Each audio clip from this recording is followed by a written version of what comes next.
Hello students, myself Dr. Ashish Panchal, your biology NEET guru from Trisha Institute of Biology। बच्चों आज जो हम topic discuss करने वाले हैं वो है chemical reaction, chapter number 9 biomolecules, class 11। आगे बेटा हमने पूरा कंपाउंड ले लिया है, कार्बोहाइड्रेट, प्रोटीन, लिपिड, वो सब हमने पढ़ लिया है। केमिकल रिएक्शन में एग्जैक्टली क्या है बेटा, तो हमारी बॉडी में एग्जैक्टली देखे बेटा तो दो टाइप के रिएक्शन होते हैं।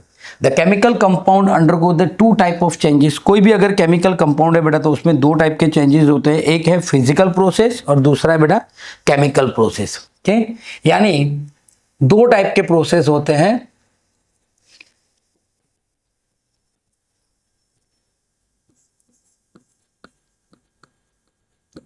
एक है बेटा फिजिकल प्रोसेस और दूसरा है बेटा chemical process. Now what is physical and chemical process? तो देखो बेटा, a physical change simply refer to the change in shape without breaking the bond. यानी कोई बॉन्ड ब्रेक हुए बिना बेटा अगर कोई मटेरियल है उसका वो शेप चेंज कर लेता है तो उसको क्या बोलते हैं बेटा? Physical process. तो फिजिकल प्रोसेस में एक है बेटा change the shape, change the shape without breaking bond।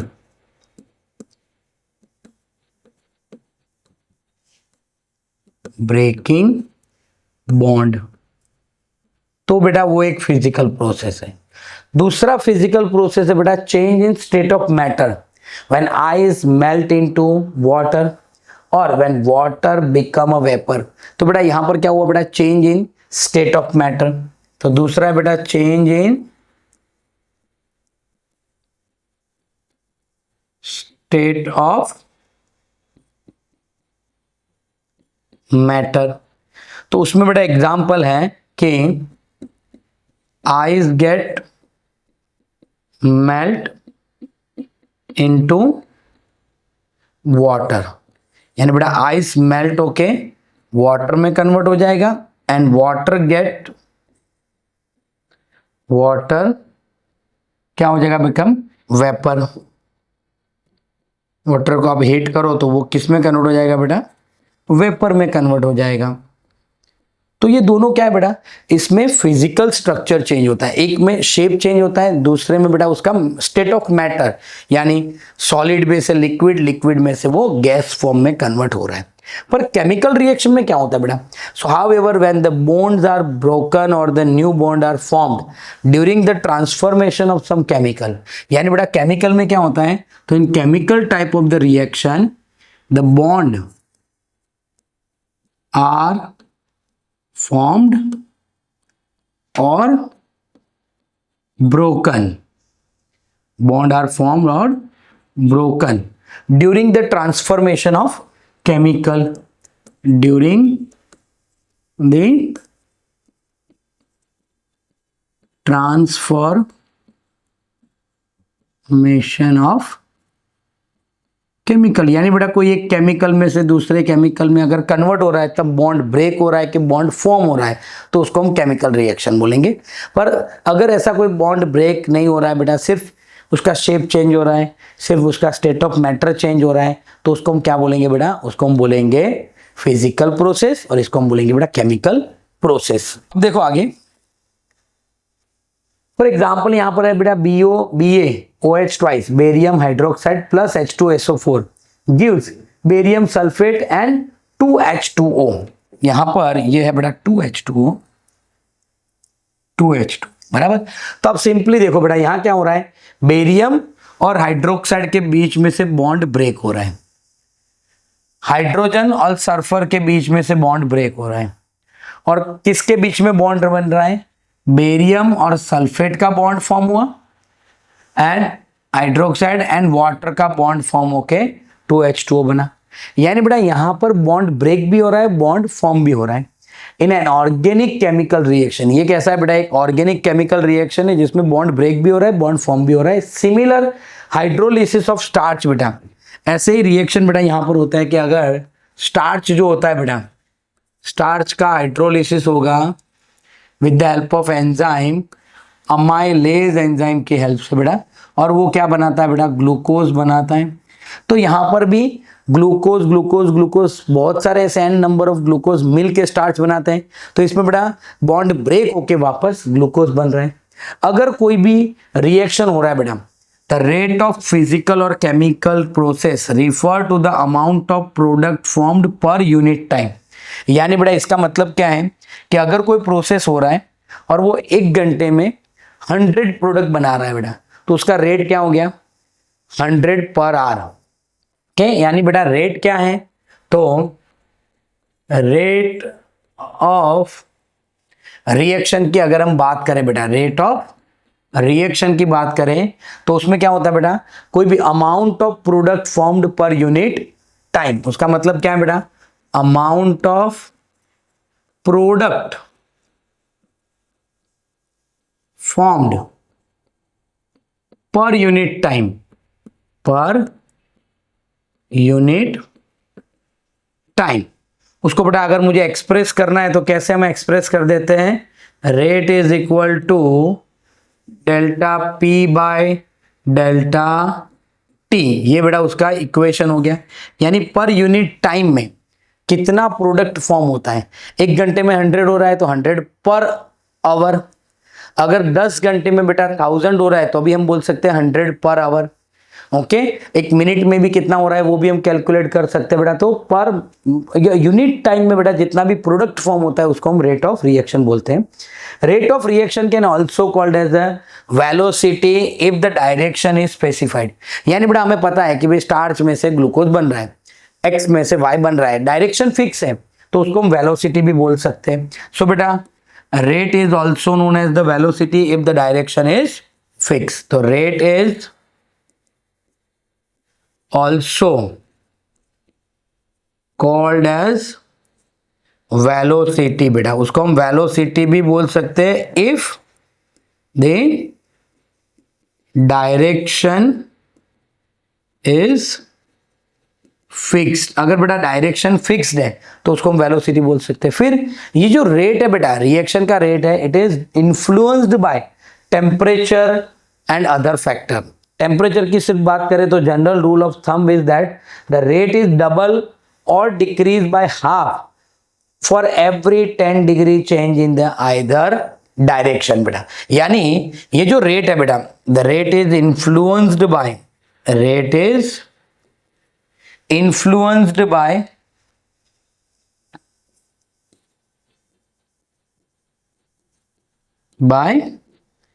Temperature. और टेम्परेचर में कैसे बेटा कि अगर हम 10 डिग्री टेम्परेचर बढ़ाते हैं और 10 डिग्री कम करते हैं तो रेट ऑफ रिएक्शन जो होगा बेटा वो आइदर डबल होगा या फिर वो कम हो जाएगा। फॉर एन एग्जांपल मैं आपको सिंपली बताऊं कि यहां पर टेबल बना रहा हूं बेटा कि कोई रेट ऑफ रिएक्शन है और मैं यहां उसको 5 रो बना लिया। अब सोचो सिंपल बेटा कि अगर टेम्परेचर 10 है और ये टेम्परेचर है 10 डिग्री टेम्परेचर और रेट ऑफ रिएक्शन 5 है, तो 20 डिग्री हम जब करेंगे तो रेट ऑफ रिएक्शन बढ़ जाएगा, डबल हो जाएगा। तो 10 से लेके 5 से लेके 20 हो जाएगा। और मैंने 10 डिग्री बढ़ाया बेटा तो 30 डिग्री मैंने किया तो ये हो जाएगा 20। अब बेटा एक और चीज है कि एक ऑप्टिमम लिमिट आएगा, ऑप्टिमम लिमिट के बाद वो बढ़ेगा नहीं, फिर वो कम होने लगेगा। तो अगर सोच लो कि 30 उसका ऑप्टिमम टेम्परेचर है, तो अगर मैंने 10 डिग्री और बढ़ा दिया और 40 कर दिया तो अब ये 10 20 में से वापस 10 हो जाएगा, डिक्रीज भी हो सकता है। मैंने उसको वापस 50 डिग्री कर दिया तो वो 5 भी हो सकता है। मतलब बेटा अगर आप 10 डिग्री टेम्परेचर बढ़ा रहे हो ओके, तो rate of reaction either double भी होगा या फिर बेटा वो रिड्यूस टू हाफ भी होगा। पता चल रहा है, ये लाइन जनरल थंब रूल है बेटा, double or decrease by half. Double होगा 2 हो गए तो 4 हो जाएंगे, 4 होंगे तो 8 हो जाएगा, पर डिक्रीज होगा तो बेटा वो हाफ, 4 होंगे तो 2 होंगे, 2 होंगे तो 1 हो जाएगा। ऐसे half at every 10 degree of temperature increase और डिक्रीज ऑन आइदर डायरेक्शन बेटा, बढ़ भी सकता है कम भी हो सकता है। क्लियर बेटा ये लाइन। अब आगे देखते हैं कि अगर कोई भी एंजाइमेटिक रिएक्शन है बेटा catalyzed reaction proceed at the vastly higher rate than of the uncatalyzed reaction। ये क्या है बेटा कि अगर कोई रिएक्शन एंजाइम के प्रेजेंस में हो रहा है तो वो फास्ट होगा, यानी जो बेटा रेट ऑफ रिएक्शन है, rate of reaction of catalyzed process is always higher than a rate of reaction of uncatalyzed process। बेटा अब क्वेश्चन ये है बेटा, कैटालाइज और अनकैटालाइज का मतलब क्या है कि अगर कोई रिएक्शन में एंजाइम यूज हो रहा है तो कैटालाइज, एंजाइम नहीं यूज हो रहा तो अनकैटालाइज।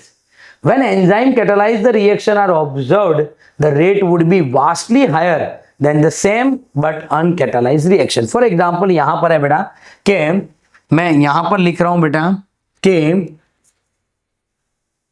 CO2 प्लस वाटर, ये दोनों मिल के बेटा बना रहे हैं H2CO3। अब सोचो बेटा यही reaction in presence of enzyme हो रहा है और इन एब्सेंस ऑफ एंजाइम हो रहा है। फर्स्ट मैं लिख रहा हूं एब्सेंस ऑफ एंजाइम, अब वही रिएक्शन को बेटा मैं प्रेजेंस ऑफ एंजाइम लिख रहा हूं तो वो होगा बेटा CO2 plus water gives H2CO3 with the help of enzyme, और एंजाइम का नाम है बेटा कार्बोनिक एनहाइड्रेस। क्या है बेटा एंजाइम का नाम? Carbonic anhydrase. तो अब ये दोनों में डिफरेंस क्या है बेटा? तो अगर सोचो कि बिना एंजाइम का अगर प्रोसेस हो रहा है बेटा तो वो बनाएंगे 200 molecules of H2CO3 being formed and are, यानी बेटा इसका जो रेट ऑफ रिएक्शन होगा, इसका जो रेट है बेटा वो क्या होगा? ओनली 200 मॉलिक्यूल पर आर। अगर एंजाइम की प्रेजेंस में हो रहा है it form the 6 lakh molecules पर सेकंड। इसका रेट क्या हो गया बेटा? इसका हो गया 6 लाख मॉलिक्यूल्स पर सेकंड। अब सोचो बेटा पर आर में 200 मॉलिक्यूल्स फॉर्म हो रहे हैं विदाउट एंजाइम, पर विथ एंजाइम पर सेकंड 6 लाख मॉलिक्यूल्स। तो ये एंजाइम का रेट है बेटा कितना बढ़ गया, वास्ट डिफरेंट होता है, vastly higher than uncatalysed reaction बेटा। ओके, तो यहां पर वो लाइन भी लिखा हुआ है बेटा, the enzyme has accelerate the reaction rate about 10 million times. तो वो बेटा बढ़ा देता है उसकी प्रोसेस को 10 million time. The power of enzyme is incredible, there are thousands of type of enzyme each catalysing a unique chemical or metabolic reaction बेटा। तो हमारी बॉडी में बेटा थाउजेंड्स ऑफ एंजाइम्स है बेटा और हर एक का अलग अलग फंक्शन है, जैसे कि maltase act on maltose convert glucose glucose, lactase act on lactose convert glucose to glucose and galactose, sucrase act on sucrose and sucrose को बनाएंगे बेटा ग्लूकोज एंड फ्रुक्टोज। ऐसे बहुत सारे रिएक्शन हैं। यहां पर बेटा मैंने एक रिएक्शन दिया हुआ है कि glucose convert into 2 molecules of pyruvic acid. So glucose अगर बेटा एक पायरुविक एसिड में अगर कन्वर्ट हो रहा है, इसको हम डिटेल में चैप्टर नंबर 12 में पढ़ेंगे बेटा पूरा साइकिल। पर यहाँ देखो glucose to glucose 6 phosphate, fructose 6 phosphate, fructose 1,6 biphosphate, DHAP, PGL, 1,3 biphosphoglyceric acid, 3 phosphoglyceric acid, 2 phosphoglyceric acid, phosphoenol pyruvate and pyruvic acid. तो ये 10 स्टेप का प्रोसेस है, 1 2 3 4 5 6 7 8 9 10। यानी बेटा कोई भी अगर मेटाबॉलिक रिएक्शन है तो वो सिंगल स्टेप का नहीं होता, इट्स अ मेटाबॉलिक पाथवे बोल सकते हैं इसको। बहुत सारे पाथवे ऐसे भी होता है, ये लीनियर पाथवे है। अब इसके बाद बेटा क्रेब्स साइकिल भी होता है तो वो सर्कुलर पाथवे। तो हर एक मेटाबॉलिक रिएक्शन में बेटा पाथवे बोलते हैं जिसमें एक से ज्यादा एंजाइम अपना रोल प्ले करते हैं। It is actually a metabolic pathway.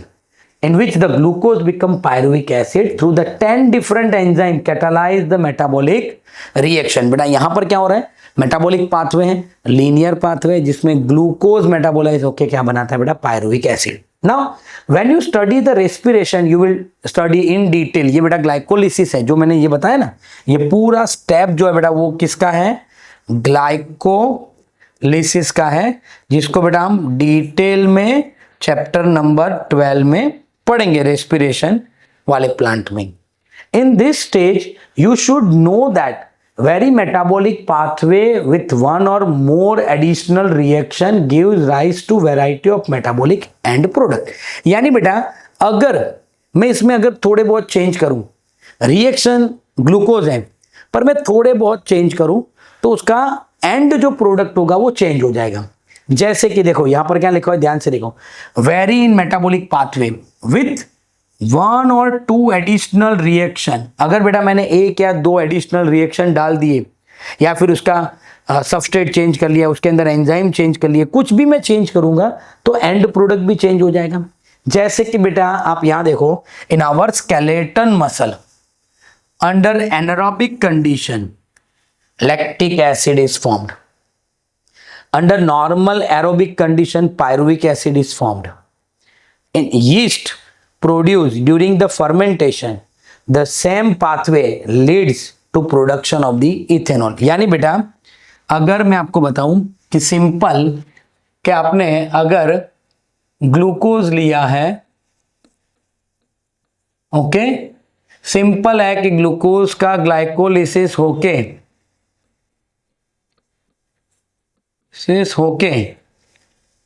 दो मॉलिक्यूल्स ऑफ पायरुविक एसिड बेटा हमें मिलते हैं। पर ये पायरुविक एसिड अगर एरोबिक रेस्पिरेशन हो रहा है तो बेटा ये आगे चल के क्रेब्स साइकिल में जाएगा और वहां जाके मुझे एंड प्रोडक्ट मिलेगा बेटा water, CO2 and energy. Done बेटा। पर अगर बेटा ये एनारोबिक पाथवे में जा रहा है, एनारोबिक पाथवे हो रहा है, तो बेटा इसमें दो है कि अगर स्केलेटल मसल में हो रहा है, यानी हमारी बॉडी में बेटा अगर स्केलेटल मसल में हो रहा है तो ये बनाएगा बेटा लैक्टिक एसिड, और यही चीज अगर बेटा यीस्ट में हो रही है तो ये बनाएगा इथेनॉल। यानी बेटा पाथवे सेम पायरुविक एसिड ही है पर उसमें से अलग अलग पाथवे, एरोबिक में ये, एनारोबिक में ये, एनारोबिक में स्केलेटल मसल में लैक्टिक एसिड, यीस्ट है तो बेटा इथेनॉल। ऐसे हर एक रिएक्शन बेटा क्या होते हैं, चेंज होते रहते हैं। तो हमारी बॉडी में ऐसे thousands of metabolic reaction perform होते रहते हैं। एक बार ब्रीफ बता दूं बेटा कि कोई पण रिएक्शन हो बेटा उसमें दो प्रोसेस होते हैं।